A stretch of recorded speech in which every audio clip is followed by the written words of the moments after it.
And staying with the United States, next year's election will mark America's 60th presidential contest. President Joe Biden, a Democrat, is seeking re-election and launched his campaign last month. Donald Trump is the clear frontrunner in an increasingly crowded field seeking the Republican presidential nomination. As the race for the White House heats up, former Vice President Mike Pence plans to announce his candidacy next week. Let's take a look at this increasingly crowded field seeking the Republican presidential nomination.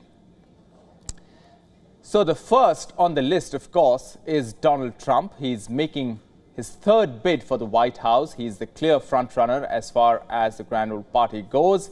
The next is, of course, Ron DeSantis, the Florida governor who jumped into the contest last week.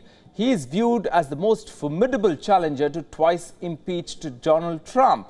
Now, he has, remember, distanced himself from Trump, his erstwhile mentor, and both have been exchanging quite acerbic words, to say the least, on social media. He is the only other Republican who has double-digit support in early polls. Now, next on the list is Nikki Haley, the ex-South Carolina governor and Trump's first envoy to the United Nations. Tim Scott, also in the race, South Carolina senator. He's vying to become a presidential nominee from the Republican Party. Who else do we have? It's a wide race, a wide field. Christie is also expected to join the race next week. He is a former New Jersey governor. He is expected to announce his candidature.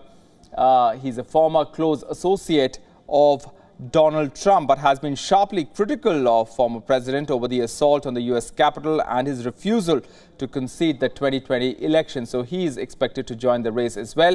Vivek Ramaswamy is also in the race. He's an investor and former pharmaceutical company CEO. He is also in the race for the Republican presidential nomination.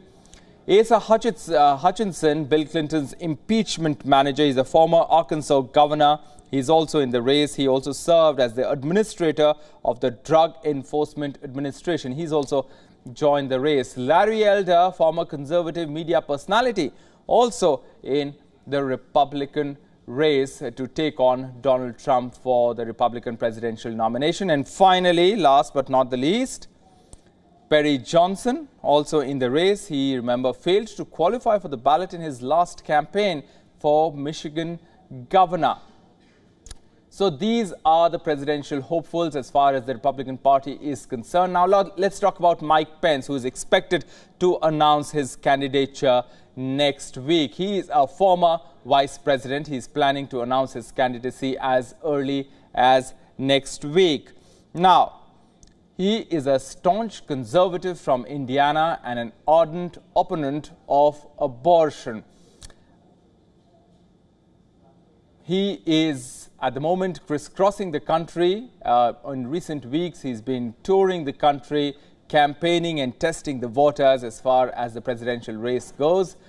He is at loggerheads with Donald Trump after, remember, there was a point in time where there was an unwavering loyalty to Donald Trump. Now he is at loggerheads.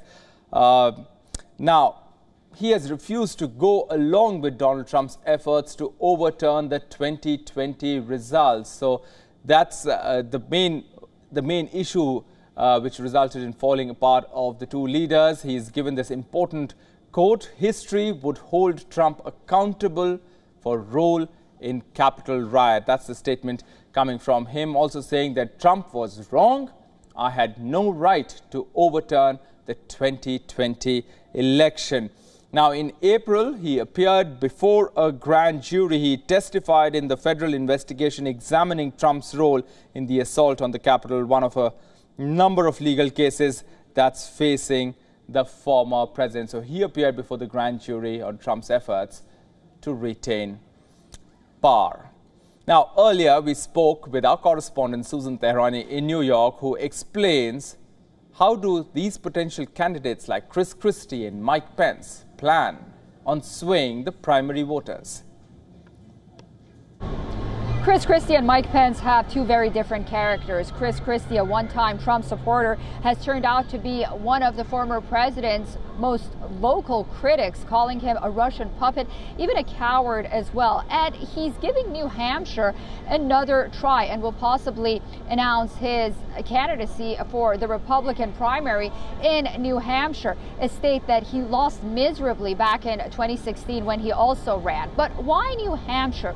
First of all, it's because New Hampshire is considered to be more to the center than states like North Carolina or Iowa. And also, New Hampshire has demonstrated time and again that they appreciate authentic, straight-shooting candidates. And Christie has vowed to be that, notably in his attacks against Donald Trump, something that other candidates, even Mike Pence, is not expected to do moving forward. Mike Pence will focus on Iowa for the most part. Iowa is more conservative, and he will try to appeal voters to his character of being not only conservative but old-fashioned. But he also has another challenge, and that is distancing himself from Donald Trump and bringing something new to the table.